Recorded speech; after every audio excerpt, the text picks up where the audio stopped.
ben hier op camping De Beershoeken in Oudega, Wim-Brietseradeel. En wat doe ik daar?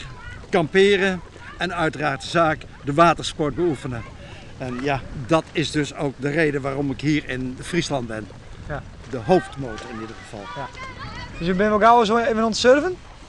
Dagelijks vrijwel, als de wind niet te hard is, ja, dat ik het aan kan. Ja? Op mijn leeftijd, ja, met mijn materiaal. Ja, hoe oud ben je joh? Ik ben, hoe jong dat ik ben pas 74. Maar dan ben je toch vast te oud om te surfen? Is dat waar? Nou, vroeger zei geloof ik een of andere professor in Nederland, Rijsdorp als ik zijn naam nog goed ken, die zei sport is een jong menselijke activiteit. Als ik me nou maar jong van harte voel, dan kan ik me daar toch nog bij die groepering aan blijven sluiten. Ik sta hier inderdaad al een 25-tal jaren. En hoe lang per keer? Wel, ik ben nu hier zo ongeveer een 3 maanden. Dus ik voel mij 3 maanden lang een oude gaaster, oftewel een, ja, een nepfries. Oké. Dus je komt hier een beetje tot rust dan? Ja, voor zover ik hem nodig heb, kom ik hier inderdaad tot rust. Ja? Maar vooral ook om gewoon ook fysiek actief te zijn, nog steeds. Want ja, het zit ingebakken in me. Dus sport, dat moet bijna van me.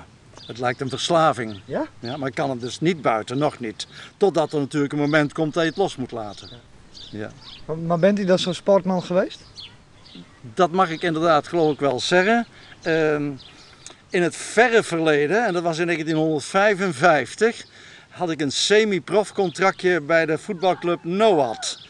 En nou ja, daar heb ik dus ook onder andere in het eerste gespeeld. Ja?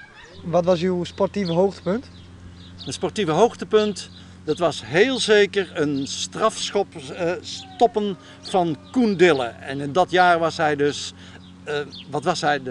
de topscorer van Nederland. En als je dan mensen tegenkomt in Brabant en die zeggen dan nog, hey Frans, strafschop gestopt van Koen Dille, ja, dan zet je toch nog even je borst op, hè, als de mensen dat weten. En dan zeggen ze er ook bij, dat vergeten wij nooit meer.